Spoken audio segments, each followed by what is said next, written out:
Chers téléspectateurs du micro du Pasteur Bobo, partout où vous êtes à travers le monde, on vous dit bonjour ou bonsoir, ça dépend de l'heure à laquelle vous nous regardez.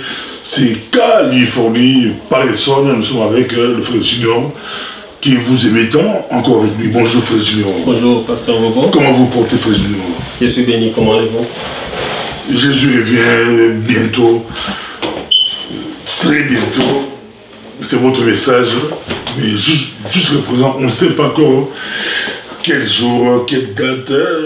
Vous dites que personne ne connaît l'heure sur la Bible, personne ne connaît les jours. Là, on est d'accord avec vous, mais vous, les précisions que vous donnez, frère Junior, c'est comme si vous cachez quelque chose, frère Junior. Non, en fait, c'est par rapport à la parole de Dieu, c'est par rapport à la Bible. Nous ne pouvons pas mettre des dates parce qu'il y a beaucoup de prophètes, il y a beaucoup d'hommes de Dieu qui ont eu à prédire la fin des temps et ils ont échoué. Donc, vous avez peur?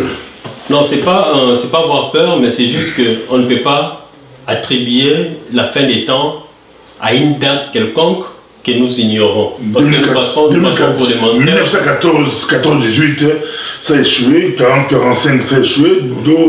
D'autres, ils avaient dit l'année 2000, ils avaient joué, ils avaient échoué. Frère Junior est très prudent par rapport aux dates. Nous parlons de la parole de Dieu. Nous ne voulons pas chercher à inventer des histoires qui ne sont pas vraies, parce que la Bible nous dit que celui qui ajoutera quelque chose à la parole de Dieu sera puni, sera frappé des blessures ou de toutes les mauvaises choses qui sont dans les livres d'Apocalypse. Raison pour laquelle nous ne cherchons pas à ajouter des histoires, nous ne cherchons pas aussi à retrancher, nous essayons d'étudier la Bible comme elle est. L'Antéchrist arrive, il arrivera où? En Europe, en Israël, en politique, en religieux. Directement, nous allons repartir dans la Bible pour que nous ne disions pas des choses venant de nous-mêmes. Essayons de dire ce que la Bible dit. Nous allons essayer d'étudier ensemble. Nous étions dans Daniel chapitre 7. Nous allons rapidement faire la lecture du verset 1 au verset 8. La Bible dit: au cours de la première année du règne de Belthazar, roi de Babylone, comme Daniel était couché sur son lit, il eut un rêve. Il s'agissait des visions. Il consigna le rêve par écrit pour en raconter l'essentiel. Voici le récit de Daniel. Au cours de mes visions nocturnes, j'ai regardé et voici que les 4 vents du ciel agitaient la grande mer. 4 bêtes énormes différentes les unes des autres surgirent de la mer. La première ressemblait à un lion avec des ailes d'aigle. Nous avions parlé de cela, que le lion représente l'Angleterre et les ailes d'aigle, c'est les États-Unis qui étaient sortis de l'Angleterre pour devenir indépendants. Tandis que je regardais attentivement, ses ailes lui fit arracher, elle fit soulever de la terre et dresser sur ses pieds comme un homme. Un cœur humain lui fit donner. Verset 5. Et voici que surgit une deuxième bête, ressemblant à un ours. Il était dressé sur un côté et tenait dans sa gueule 3 côtes entre les dents. J'entendis qu'on lui disait: debout, mange beaucoup de chair. Verset 6. Après cela, j'ai continué à regarder et j'ai vu un autre animal qui ressemblait à un léopard, avec 4 ailes d'oiseau sur le dos et 4 têtes. Le pouvoir lui fit donner. Nous avions dit que l'ours, c'est la Russie. Et ici, au verset 6, nous voyons, il y a le léopard. Le léopard a 4 têtes. Nous avions dit que le léopard représente l'Allemagne. Pourquoi cette bête a 4 têtes? Nous savons que dans le langage prophétique, lorsqu'un animal... L'Allemagne. Oui. Quelle Allemagne? L'Allemagne de Hitler ou l'Allemagne actuelle? Ok. Lorsque la prophétie parle de 4 têtes, cela veut dire combien de fois une nation retombera et se relèvera. La première fois, l'Allemagne avait fait la guerre, c'était la guerre franco-allemande. C'était la première tête, elle était tombée.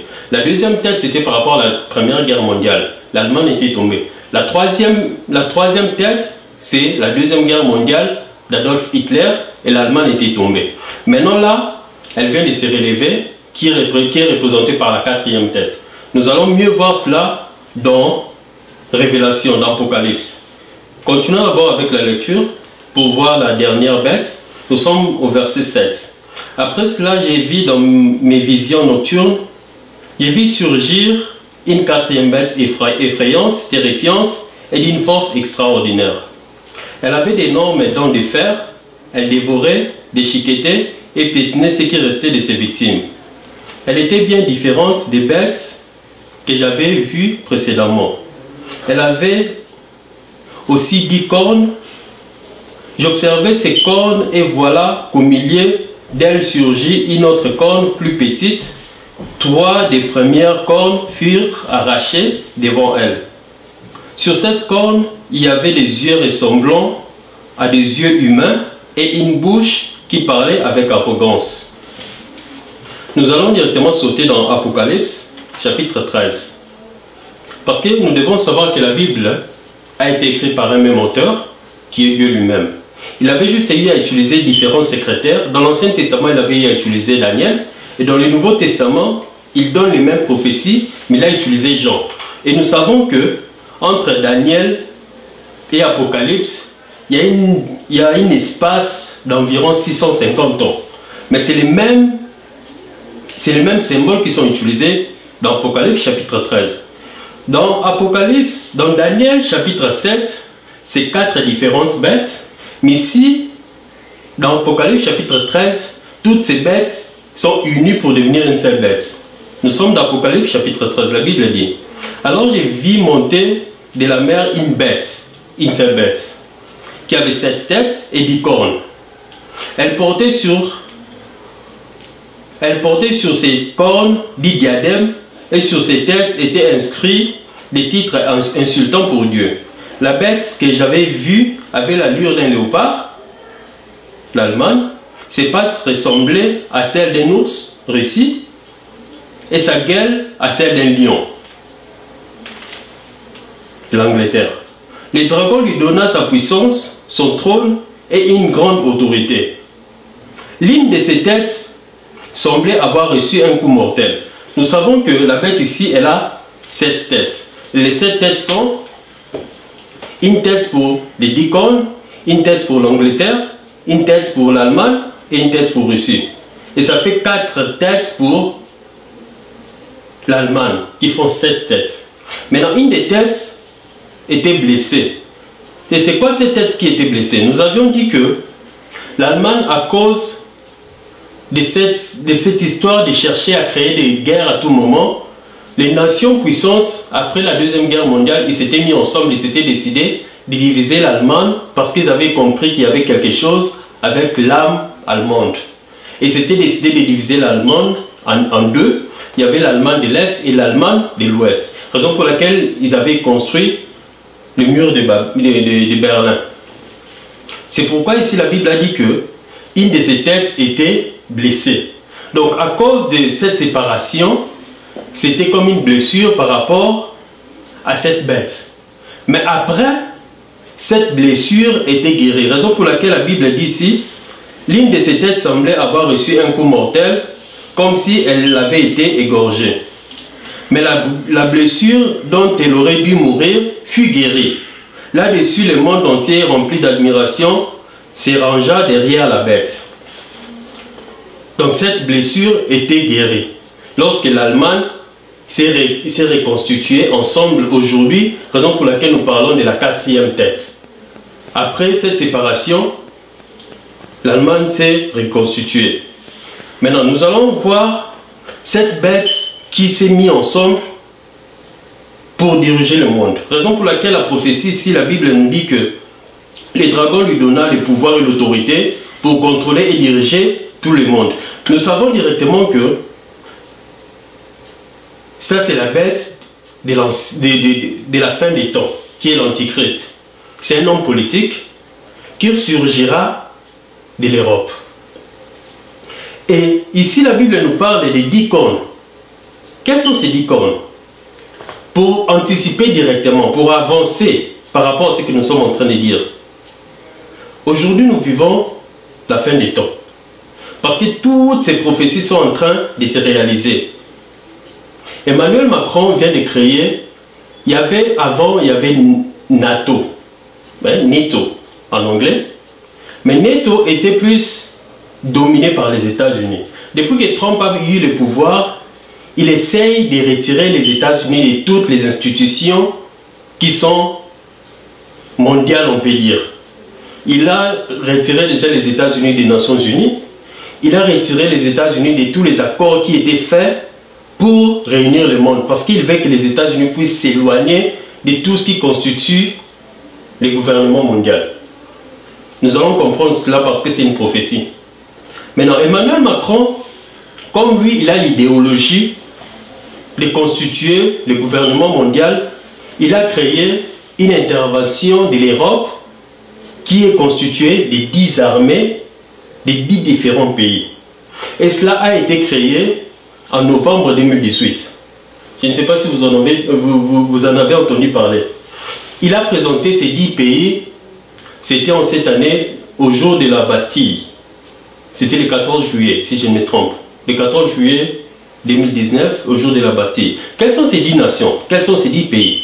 C'est la France, la Belgique, l'Allemagne, l'Angleterre,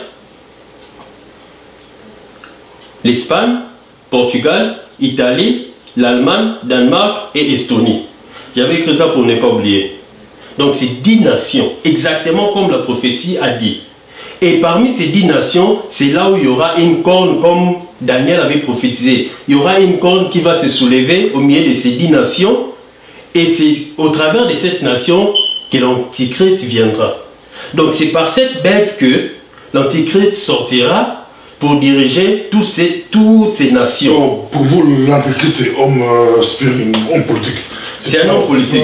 Un homme d'église. Non, c'est un homme politique. Parce qu'il y a des bêtes ici. La première partie, c'est la première bête. Lorsque maintenant nous sautons à la deuxième partie de la prophétie, à partir du verset 11, toujours au chapitre 13, la Bible dit: Ensuite j'ai vu une autre bête monter de la terre. Elle portait des cornes semblables à celles d'un agneau.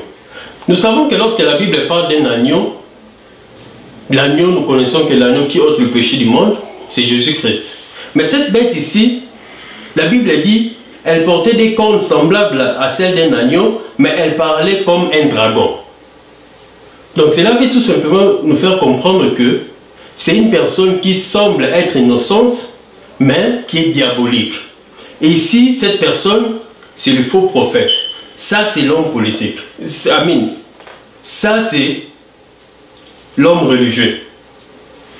Pour être concret, l'homme religieux sortir de quel pays? Pour être concret, c'est le pape. C'est le pape. Pour vous, c'est le pape? C'est le pape. Pape romain ou pape de l'Église catholique de Rome? Oui, oui. Parce que nous savons que lorsque, parce qu'on n'a pas assez de temps, mais lorsque nous avions commencé, par rapport à l'histoire, il y a toujours eu une dualité du pouvoir politique et de l'Église. Il y a eu des papes de l'ancien temps qui étaient en train de diriger le monde. Il y avait toujours un homme politique et un homme religieux, le pape, qui était en train de diriger l'Empire romain. Il y avait toujours cette dualité-là. Et c'est cette même dualité qui va continuer jusqu'à la fin des temps. C'est pourquoi on parle de l'Empire romain religieux. C'est-à-dire l'union entre un homme politique et un homme religieux. Mais cet homme religieux commencera à faire des miracles pour pousser les gens à adorer la première bête qui est l'homme politique. Parce que l'homme religieux, lui, il est juste là pour séduire les gens et les pousser à adorer la bête. C'est la raison pour laquelle la Bible dit ici: cette nouvelle bête exerçait tout le pouvoir de la première bête en sa présence. Elle a mené la terre et ses habitants à adorer la première bête, celle qui avait été guérie de sa blessure mortelle. Elle accomplissait des signes miraculeux, faisant tomber le feu du ciel sur la terre à la vue de tout le monde. Par les signes miraculeux qui lui fit donner d'accomplir au service de la première bête, elle égarait tous les habitants de la terre. Donc cela veut dire que cet homme religieux, il est respecté dans la communauté chrétienne, on peut dire. Et comme il est respecté, étant donné qu'il sera donné de faire des miracles, il pourra facilement séduire les gens. Et à cause de ces miracles, il va pousser tout le monde à adorer la première bête qui est l'homme politique. Donc c'est une dualité des deux bêtes. C'est l'homme politique et l'homme religieux. L'homme politique, jusque-là, nous ne savons pas encore qui il est, parce que normalement, comme nous avions dit que l'accord de paix doit se faire entre Palestine et Israël. Et cet accord de paix, normalement, se fera, il y aura beaucoup de nations qui seront incluses. Ça ne sera pas seulement peut-être les États-Unis. Forcément, il y aura des représentants de l'Europe, il y aura des représentations des Nations Unies, et il y aura un bon nombre de pays qui seront inclus dans cet accord de paix. Merci beaucoup, frère Junior. De temps en temps, tu peux revenir, mais ma dernière question est que vous refusez de l'enlèvement. On dit qu'avant ces choses, d'autres disent que le rôle de l'enlèvement, l'église s'est enlevée. Et selon 1 Thessaloniciens 4, la Bible dit clairement que pour ceux qui dorment, hein, tu peux lire 1 Thessaloniciens, c'est un verset que je vois que tu connais, que tu maîtrises par cœur, que tu bois toujours. Tu refuses de quoi à l'évidence. Le frère Junior est aussi très compliqué, l'enlèvement de l'église. Toutes ces choses, c'est bon, mais l'église sera épargnée. L'apôtre Paul parle clairement de l'enlèvement. Il dit, ne vous inquiétez pas au sujet de ceux qui dorment. C'est quoi ces jours-là, la trompette va sonner. Tous les morts en Christ ressusciteront premièrement. Et ensuite, nous les vivons. Nous allons lire la parole. Nous allons monter. Nous allons lire la Bible pour que nous puissions avoir confirmation. Il connaît les versets, mais bon, je vous donne la parole de l'enlèvement de l'Église. Nous sommes dans Matthieu chapitre 24. Nous allons directement sauter au verset... Je vous donne 1 Thessaloniciens, vous c'est Matthieu. Non, parce qu'en fait, c'est Jésus lui-même qui parle. Nous allons mieux comprendre cette référence que vous m'avez donnée sur base de celle-ci. Matthieu 24, la Bible dit... L'apôtre Paul ne contredit pas Jésus? Non, pas du tout. Il complète. Parce que c'est l'Esprit de Dieu. Je vous enverrai l'Esprit, quand il sera venu, il va vous dire des choses. Des choses. Je vous donne la parole, frère Jean. Nous sommes dans Matthieu chapitre 24, verset 23, la Bible dit... Si quelqu'un vous dit alors, voyez le Christ est ici, ou il est là, ne le croyez pas.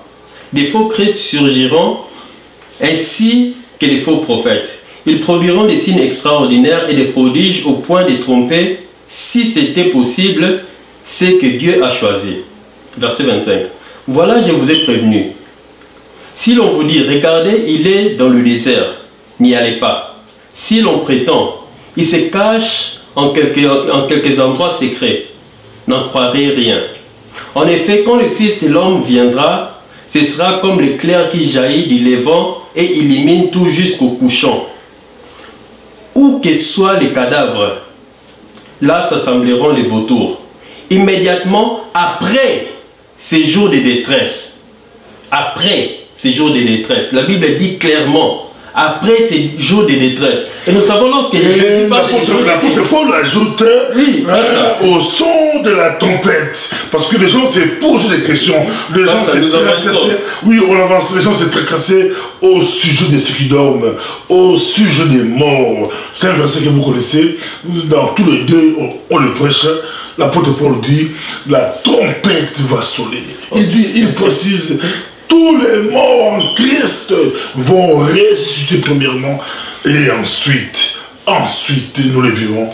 Nous allons monter ensemble pour rencontrer Jésus-Christ dans les airs. Ici on parle des morts d'abord, des morts à Christ et des vivants en Christ qui vont monter rencontrer Jésus-Christ. Frère Junior, je vous donne la parole.